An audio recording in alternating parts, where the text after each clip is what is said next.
볼륨을 낮춰라. 단도직입적으로 제가 말씀드릴게요. 볼륨을 낮추라는 거예요. 우리가 여러분 현대의학이 정말 많이 발전했거든요. 그래서 많은 것을 고칠 수가 있고 치료할 수가 있어요. 근데 귀는 너무 힘들어요. 한번 망가지면은 아주 매우 높은 확률로 복구가 안 된다고 보시면 돼요. 연구를 많이 하기도 어렵고 했는데도 귀의 그 구조 자체가, 우리가 듣는다는 그 구조 자체가 고장이 나고 손상을 입으면은 복구가 거의 불가능할 정도이기 때문에 낮춰야 돼요. 가장 중요한 포인트 같아요. 네. 저희는 이제 유튜브를 체인지 그라운드에서 엄청 규모가 크게 송출하고 있잖아요. 저는 거기서 궁금한 게 있었어요.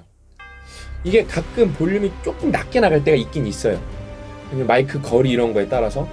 근데 다른 분들은 문제가 없는데 이게 아주 조금 낮아지면은 소리가 안 들린다고 댓글이 갑자기 엄청 달릴 때가 있어요. 근데 분명히 90%는 괜찮아요.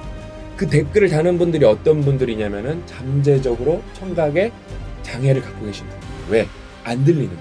여러분 생각보다 청각 장애의 정도가 달라서 그렇지 잠재적으로 청각에 문제가 생길 분들이 어마어마하게 많아요. 저는 이 책을 읽고 깜짝 놀란 게 제가 이명이 약하게 있다는 걸 처음 알았어요. 저는 이제 갤럭시 쓰는데 다 비슷할 거예요. 이렇게 볼륨을 올리면은 위험한 영역입니다. 내리셔야 됩니다. 이거 있잖아요. 저는 그거가 한 단계 넘어가야 좀 만족하게 들려요. 그거가 뭔 의미하는 건지 몰랐거든요. 저는 약간의 잠재적으로 귀에 문제가 있는 거예요. 그거는 안 들리는 거예요. 근데 여러분 이거는 뭐 현대의학으로 수술 이런 거 이제 읽어보시면 다 나와요. 웬만해서 안 돼요.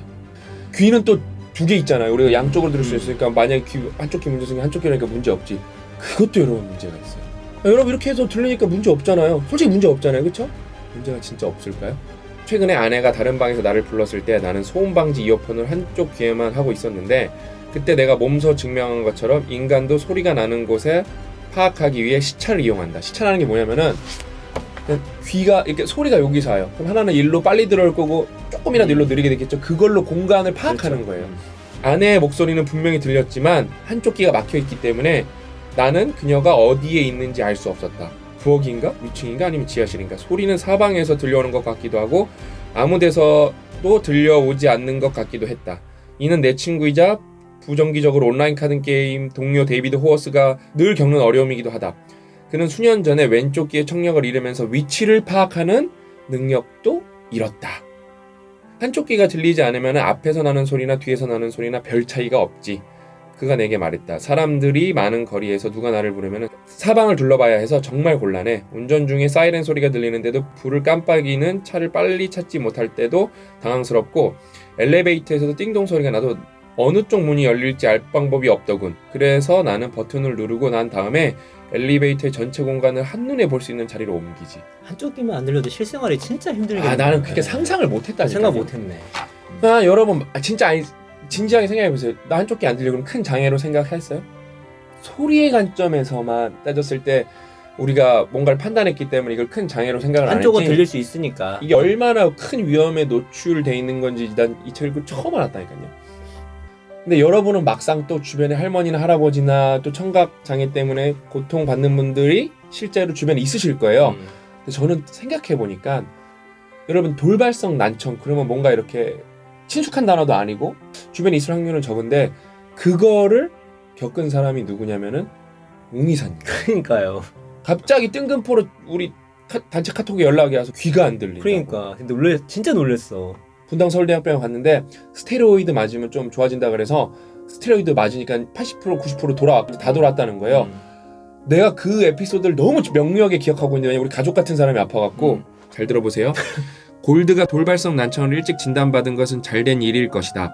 증상이 시작되고 4주 안에 스테로이드 치료를 받은 환자들은 최소한 일부 청력이 회복할 확률이 80%는 된다. 웅이사가 맞았던 거예요. 근데 재밌는 거 알려드릴까요? 스테로이드가 왜 효과가 있는지 심지어 효과가 있는지조차 완전히 아는 사람은 아무도 없다. 인풋 아웃풋만 알지 프로세스는 모르는 거예요. 일부 귀 전문의들은 스테로이드를 성수라고 부르기도 했다. 아무도 스테로이드 효과를 증명하지 못했지만 만약 내가 갑자기 듣지 못하게 되면 나는 분명 주치의에게 스테로이드를 처방해달라고 요구할 것이다. 이만큼 중요한 거예요. 일단 우리는 과정은 모르지만 스테로이드를 맞으면 청각이 돌아온다는 걸 알기 때문에 무조건 치료를 받아야 되는 거예요. 제가 피부는 인생이다 읽었을 때도 피부에 대해서 아는 게 별로 없네라고 생각했는데 이 책 읽으면서 청각은 더 모르네? 이런 생각이 들더라고요. 근데 이제 마지막으로 꿀팁이 나게 이게 제가 이제 귀에 대한 얘기가 많이 나오잖아요. 그래서 귀밥, 귀지 얘기도 나옵니다. 그래서 귀지는 왁스가 아니다.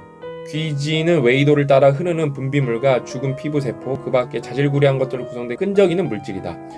귀지는 벌레와 먼지 안으로 들어오는 작은 물질들을 가두었다가 조금씩 뱉어내면서 가벼운 향균 물질로도 작용해 고막을 보호한다. 일반적인 상황에서 귀지는 우리가 씹고 삼키는 다른 자연적인 행동을 하는 동안 공기 중으로 이동해 떨어져 나가므로 특별히 관리가 필요하지 않다. 그러니까 귓밥을 팔 필요가 여러분이 수술하거나 검사해야 되지 않을 이상은 아예 없고 나쁘다는 거예요. 청각에 문제가 생기면 어떤 일이 일어나냐? 가벼운 청력 손실이라 해도 결과는 심각할 수 있다. 평균적으로 잘 듣지 못하는 사람은 잘 듣는 사람보다 일찍 죽고 나이가 들수록 온갖 종류의 건강관리에 더 많은 돈을 쓴다. 잘 듣지 못하는 사람은 늘 화재 경보, 사이렌, 총성, 후진 신호를 잘 듣지 못하고 내우가 다가오는 것을 알아차리지 못하며 들을 수 없기 때문에 가끔 열쇠 없는 버튼 시동식 자동차의 엔진을 끄는 것을 잊기도 해서 차고에 그 상태로 두었다가 밤중에 일산화탄소 중독으로 죽거나 뇌 손상을 입기도 한다. 그들은 움직이는 차량을 앞으로 발을 내딛고 귀가 온전히 가능한 사람이라면 피할 수 있는 위험 속으로 자신의 자동차를 몰기 쉽다. 한 번도 생각하지 못한 건데 실제로 스펙트럼에 따라 다르겠지만 이것 때문에 문제를 겪고 계신 분들이 많아요. 이 책은 여러분 참고로 굿리즈에서 몇 점 맞았죠, 고약님 이거? 4.11 맞았을 거예요. 4.11. 맞습니다. 5점 만점에 4.11이면 어떠한 거죠? 정말 좋은 거예요, 진짜. 4점만 넘어도 좋은 책 반열에 올라가는 거죠. 전반부는 이제 소리, 듣기에 관한 과학, 뭐 생물학 이런 얘기고 후반부는 이제 청각 장애, 그다음에 그거에 대한 해결책, 현 상황 이런 거라서 매우 전문적인 책이에요. 사실 이런 건 우리 큐블리케이션의 자랑이에요. 왜냐면은 저조차도 만약에 이게 큐블리케이션이 아니었으면은 5점 만점에 4.11이라고 말씀드렸어요. 이거는 극찬을 받은 책이에요. 근데 주제가 매우 전문적이기 때문에 안 읽었을 텐데 저는 이걸 읽고 어떤 진짜 생각해보지 못한 뇌세포가 살아난 그런 느낌이었어요. 볼륨을 낮춰라. 볼륨을 낮추라는 거예요. 이 제목이 사실 너무너무 중요한데 요약한 걸로 하면은 그때는 끄덕일 수 있는데 이 한 줄을 이해하는 게 진짜 중요한 거거든요. 볼륨을 왜 낮춰야 되는지. 그럼 인생이 바뀌는 거예요. 이거는 필요하신 분들은 다 꼭 읽으셔야 되고 교양을 읽으시면 너무 좋고 관심이 많으신 분들은 이거 읽어보시면 도움이 많이 되실 겁니다. 우리는 이거에 대해서 아무도 인지하지 않고 살고 있어요. 매우 심각한.